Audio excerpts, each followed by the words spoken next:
రుణమాఫీ చేయడానికి కోసం నీ దగ్గర ఉన్న పైసలు ఇవ్వి ఫస్ట్ మాకు అది క్లారిటీ పాపం జనాలకు తెలియదు కదా. ఆల్రెడీ కొంతవరకు చేసినామంటున్నారు కదా, ఇంకా ఆగస్టు 15 కల్లా నేను ఎక్కడి ఏది చేయడు ఆ రోజు ఎలా మీరు చెప్పారు 9 తారీఖు 100 రోజులలో చేస్తానది ఎవరు వారే మాట 100 రోజులు అయితే ఇలా 365 రోజులు వారినైతే ఎవరు డిమాండ్ నేను ఏమంటున్నా 100 రోజులు చేస్తా అన్న మనిషి 365 రోజులు జరిగినా కూడా ఇంకా చేస్తూనే ఉన్నాం ఎప్పుడాక చేస్తావు 5 ఏళ్ల దాకా మేము పరిపాలన మీద పట్టు సాధిస్తున్నాం చేస్తాం రాబోయే రోజుల్లో. పట్టు ఏంది నాకు అర్థమైతలేదు. పట్టు ఏం పట్టు ఉన్నది, నువ్వు పాలన ఏంటిది, నీ కథ ఎక్కడిది, ఏమన్నా పాలన ఉందా ఇది? ఇప్పుడు పొద్దస్తమానము ఆయనకు వచ్చిన ఏంటంటే ఫస్ట్ ఈయనకు అనుభవం లేదు. నంబర్ 1 రేవంత్ రెడ్డి అనే వ్యక్తి ఎప్పుడు కనీసం మంత్రి కూడా పనిచేసిన అనుభవం లేదు. ఎప్పుడైనా తిట్టుకుంటూ తిరిగేటోడు, బ్లాక్మెయిల్ చేసేటోడు, మన అదేమంటారు అది ఇన్ఫర్మేషన్ యాక్ట్ దానిలో వేసుకొని సమాచార హక్కు చట్టం ద్వారా ఎవరి మీదనన్నా నీ సిగ్నేచర్ ఛానల్ మీద వెయ్యాలి, ఏం లోపల తీయాలి, వెనక సిరి ఫోన్ కొట్టాలి, నా వాటేందని అడగాలి. మొత్తం టోటల్ ఉన్నటువంటి భూముల మీద రియల్ ఎస్టేట్ల మీద ఒక ఆఫీసే పెట్టిండు. అది దానిలో ఆయనకు పెద్ద అనుభవం ఉంది.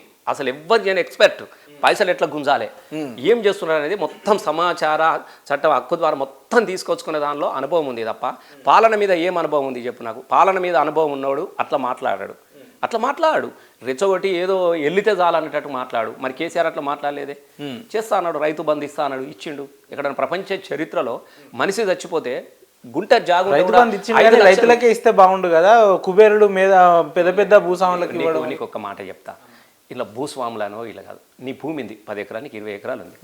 20 ఎకరాలు అనేది 20 ఎకరాలు పంటకు పెట్టుబడి కావాలి, పంట పండించి నువ్వే తింటున్నావు. రైతుగా చూసిండు, నీకు రైతుగా చూసిండు తప్ప నీకు ఈ జాగు ఉన్నది వచ్చింది ఆ జాగు ఉన్నది అసలు అట్లా ఉండేదానిలో 10% కూడా ఉండదు, 5% కూడా. ఇప్పుడు నువ్వున్నావు, నేను మన నలుగురం ఉన్నావు, నాకు నలుగురికి 4 పేర్ల మనిషికి 5 ఎకరాలు ఉన్నాయి. ఇక్కడ 20 ఎకరాలు ఎక్కడ లేదు. మీరు మాట్లాడుకుంది కొంతమంది పేర్లు చెప్తారు, నీకు ఇంత ఉంది, అరే ఆయన అంత ఉండదు, ఆయన కొడుకు మీద ఉన్నది, వాళ్ళ మీద ఉన్నది, వీళ్ళ మీద ఉన్నది, అన్నీ అయిపోయినాయి కదా. కాబట్టి అక్కడ ఉన్నటువంటి పరిస్థితులు ఒక 1-2% ఉంటుంది. 1-2%లో ఎందుకు సాగుకు యోగ్యమైనటువంటి ఎంత భూములు ఉన్నది తీయండి ఇచ్చేయమని చెప్పినాడు. దానిలో సరే అది రైతు పేరిట రైతుకు పోయింది, అది పెద్ద సమస్య కాదు. ఇప్పుడు నువ్వు చేస్తున్నది ఏంటి? ఓకే, నేను 2 చనిపోయినోనికి 5 లక్షలతో పాటుగా ఎకరానికి 5,000 రూపాయలు పెట్టుబడి ఇస్తా అని చెప్పినాడు, ఇచ్చిండు. వాస్తవంగా రైతును చాలా అద్భుతంగా తీసుకున్నాడు. నేను 100% చెప్తున్నా. ఇలా నువ్వు ఏ ఊరికన్నా ఒకప్పుడు కోస్తాంధ్ర ఎట్లా ఉండేదో ఇప్పుడు మనం ఏ ప్రాంతానికి వెళ్ళినా అట్లా ఉంటుంది. ఇప్పుడు మా మానకొండూరు నియోజకవర్గం ఉన్నది, బెజ్జంకి, ఇల్లంతకుంట, తిమ్మాపూరు, మిడ్మానేరు పక్కనే ఉంటే కూడా కింద తాగడానికి నీళ్లు ఉండేది, పేడి పొలం తాగడానికి నీళ్ళు ఉండే కనబడతాయి. అలుగునూరులో కూడా డ్యామ్ అలుగునూరులో ఉంది కదా, దాని కింద వాళ్ళకి తాగడానికి నీళ్లు దొరకపోయేది. నేను ఫస్ట్ పడి బింద నేను చెప్తున్నా కదా, అట్లాంటి పరిస్థితుల్లో అట్లా నియోజకవర్గానికి ఇవాళ మిడ్మానేర్ ద్వారా కొంత భాగాన్ని, అనంతగిరి నుంచి అన్నపూర్ణది కొంత భాగాన్ని 1,00,000 ఎకరాలకు నీళ్ళు వచ్చినాయి తోటపల్లి రిజర్వాయర్ ద్వారా. ఇవన్నీ మంచి చేసిన తర్వాత ఇవన్నీ మంచి చేసిస్తే ఇలా 1,00,000 ఎకరాలకు నీళ్ళతో పాటుగా భూములు ఒకప్పుడు 5 లక్షలకు 6 లక్షలు 7 లక్షలు కూడా వాడు అడగపోయినటువంటి భూములు ఇలా 60 లక్షలు 70 లక్షలకు ఎకరానికి వెళ్ళిపోయిందనంటే భూమి విలువ ఊరికే వెలువది. సాగు నీళ్ళు వస్తే భూమి విలువ పెరుగుతుంది. వాడు చెప్తారు అన్న ఈయనగానే కాలువ పోతుంది, గోదావరి నీళ్ళు వచ్చినాయి మా ఊరికి కాబట్టి నాది ఇంత రేటు అని చెప్తా ఉంటాడు. రైతుకు ఒక భరోసాను కల్పించాడు, రైతుకు ఒక నమ్మకాన్ని కలిగించినాడు. కాబట్టి రైతుకు చేయాల్సిందల్లా చాలా గొప్పగా చేసినాడు. మీరు గుర్తుపెట్టుకోండి, ఓట్ల శాతం కూడా చాలా తక్కువ. నీకు ఓట్ల శాతం కూడా చాలా తక్కువ శాతం ఓట్లతో కాంగ్రెస్ గెలిచింది. మీరు ఓట్ల పర్సెంటేజ్ చూస్తే మెజారిటీ కానీ అభ్యర్థుల పర్సెంటేజ్ ఏమంటున్నే ఉన్న దగ్గర కొన్ని రావచ్చు, కానీ టోటల్గా చూసినట్టుంటే కొద్దిగా ఏమనేది ఒక 10-15 వస్తే 10-15 అటు ఇటు అయితే అయిపోయేది. 10-15 సరే, మీరు చెప్తున్న లెక్క ప్రకారం రైతుల్ని రాజు చేయడానికి కేసీఆర్ గారు ప్రయత్నిస్తే ఇదే రైతులు కావాలని కాంగ్రెస్ ఎందుకు ఎన్నుకుంటారు? అందరు రైతులు వేస్తున్నాయి, మన తప్పుదాలు రైతులు ఎందుకు వేయాలి? ఇప్పుడు నాకు కూడా 70,000 ఓట్లు వచ్చినాయి, అట్లా కాదు కదా. హైదరాబాద్ మొత్తంలో అయితే ఒక సీట్ అయితే రాలేదు కదా కాంగ్రెస్ కి. హైదరాబాద్ లో అయితే రైతులు ఉంటారు కదా, మహబూబాద్ లో ఉన్న ఉమ్మడి ఖమ్మం కావచ్చు, ఉమ్మడి వరంగల్, ఉమ్మడి మన కరీంనగర్, ఈ ప్రాంతాలలోనే ఎక్కువ సీట్లు రావడం జరిగింది. ఇప్పుడు 2 జరిగినాయి. రైతులు కన్నా అందరిలో కూడా ఒక్కసారి ఒక మార్పును అంటే చాలా అబద్ధాలను చాలా బలంగా తీసుకుపోయారు వీళ్ళు జనాలకు, చాలా బలంగా ప్రతిపక్షమే అబద్ధాలని బలంగా తీసుకుపోతే అధికారంలో ఉన్నారు మీరు ఎంత బలంగా తీసుకుపోవాలని. మేము ఇప్పుడు 2,000 ఇస్తా అని చెప్పినాడు. ఇప్పుడు 200 నుంచి 2,000 పెన్షన్ కేసీఆర్ ఇచ్చినాడు. వీళ్ళు వచ్చి ఏం చెప్పారు, 4,000 ఇస్తామని చెప్పినాడు.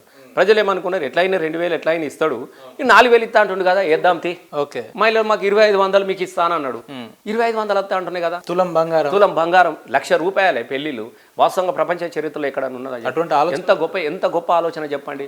ఇప్పుడు ఆ ₹1,00,000తో నేను చాలా పెళ్లిళ్ళకి పోయినప్పుడు ముందు సార్ విప్పితే అంటే లగ్గం కాకముందు కూడా చెక్కులు ఇప్పించిన. నేను పెళ్లి పందిరులకి వెళ్ళి ₹1,00,000 చెక్ ఇస్తే ఆ చెక్కులతోనే డబ్బులు తీసుకున్నాడు. పిల్లగాడు కూడా కట్నం గిట్నం ఏమొద్దు కానీ ఆ కళ్యాణ లక్ష్మి వచ్చినాక నైట్కి వేస్తామా అని చెప్పి. అంటే మీకు చెప్తున్నా, ఇట్లాంటి పేదోనికి ఉన్నోనికి లక్షనే కావచ్చు, లేనని ₹1,00,00,000తో సమానం. 1,00,000 ఎవరు ఇస్తారు చెప్పు? పెళ్ళి అవుతుంది పటేలా అంటే ఓ 10,000 ఇస్తుండొచ్చు, ఓ 20,000 ఇస్తుండొచ్చు. కట్నాలు అయితే ₹2, ₹10, ₹5 అక్కడ రాస్తూ ఉంటారు. పెళ్ళిళ్ళు అయితే కట్నాలు అని చెప్తే బొట్టు కొట్టుకొని ₹50 పలను పోయినారు, ఈ ₹50 వాళ్ళు 116 ఎన్ని లెక్క పెడితే కూర ఖర్చు వెళ్తుంది, ఎన్ని లెక్క పెడితే బట్టల ఖర్చు వెళ్తుంది, ఎన్ని లెక్క పెడితే మనకు పెళ్లి ఖర్చు వెళ్తాయి చెప్పండి.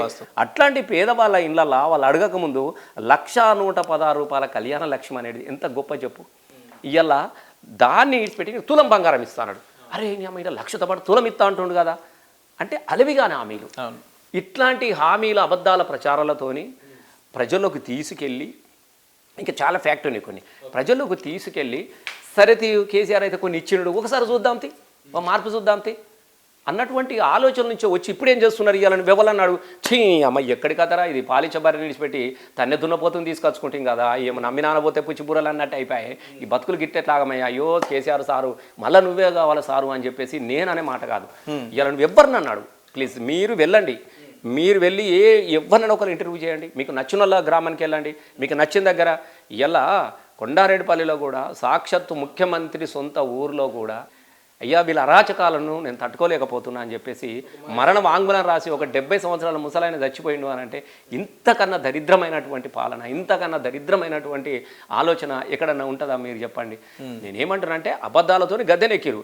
ఇలా అమలు జరుగుతలేవు కాబట్టి, చేయడం చేత కాదు కాబట్టి ఏం చేస్తున్నాడు, అరే ప్రజలు ప్రశ్నిస్తూ ఉన్నారు, ఈ ప్రశ్నలకు ప్రజలైతే తిట్టలేడు కదా, ఎవరిని తిట్టాలి? ప్రజలకు నాయకత్వం వహిస్తున్నటువంటి ప్రతిపక్ష పాలన తిట్టాలి. మళ్ళీ కేసీఆర్ని తిట్టాలి. రస్మై బాలకృష్ణ పాట పాడితే రస్మై బాలకృష్ణ మీద 4 పోస్టులు పెట్టియాలి, వాడెవడో పెడతా ఉంటాడు, పోస్టులు పెట్టియాలి, వీని మీద పోస్టులు పెట్టియాలి, వీని తిట్టిపియాలి, బెదిరియాలి, కేసులు పెడతామని చెప్పాలి, గివి చేస్తూ ఉన్నాడు. ఎన్ని రోజులు చేస్తూ ఉంటాడు? ఇప్పుడు రస్మై బాలకృష్ణ ఉన్నాడు, నీ కేసులు అనేటి రస్మై బాలకృష్ణ కొత్తనా? తెలంగాణకు అంత ఉద్యమం జరుగుతూ ఉన్నప్పుడే నేను అసైదులు ఆరది అని చెప్పేసి పాటలు బానివ్వండి, పోలీస్ స్టేషన్ల ముందు కూడా గజ్జ కట్టినోడిని, పోలీస్ స్టేషన్లలో నేను ఎగిరినోడిని, ఎన్నిసార్లు పోలీస్ స్టేషన్ తీసుకపోతే అక్కడ ధూమ్ధాములు చేసినోని నేను. కాబట్టి నాకు గుర్తులన్నప్పుడు నెమరేసుకుంటారా అన్న? 100% దాని మీద ఏమనిపిస్తుంటా అన్న? చాలా నిజంగా గర్వం అనిపిస్తుంది, గర్వపడతాయి. ఎందుకంటే చరిత్రలో అందరికీ పాల్గొనే అవకాశం రాదు. ఇంకోటి అది రావడం అనేది ప్రజల వైపు నిలబడి, ఇప్పుడు స్వతంత్ర పోరాటంలో మనం లేము, స్వతంత్ర పోరాటంలో పాల్గొన్నటువంటి వీరులను చదువుకుంటా ఉన్నాం, వాళ్ళ త్యాగాలను చదువుకుంటా ఉన్నాం. ఇది కూడా తెలంగాణ రాష్ట్ర స్వతంత్ర పోరాటమే కదా. ఈ అవకాశం రావడం, ఇప్పుడు 4 కోట్ల మందిలో రసమై ఒక్కడు పాటగానిగా నిలబడ్డాడు. ఇంతకన్నా గొప్ప అదృష్టం జీవితం ఏముంటుంది చెప్పండి? ఒక మనిషి సార్థకత ఇంతకన్నా ఏముంటుంది చెప్పండి? నాకు గొప్ప అదృష్టంగా భావించుకోండి. నేను చాలా గర్వపడతా ఉంటా, ఈ తెలంగాణ రాష్ట్ర సాధనలో నా గొంతున్నది, ఈ తెలంగాణ రాష్ట్ర సాధనలో నా చెమట సుక్కలు ఉన్నాయి, ఈ తెలంగాణ రాష్ట్రంలో నా కాలి గజ్జల సప్పులు ఉన్నాయి అని చెప్పేసి నేను గర్వపడతా.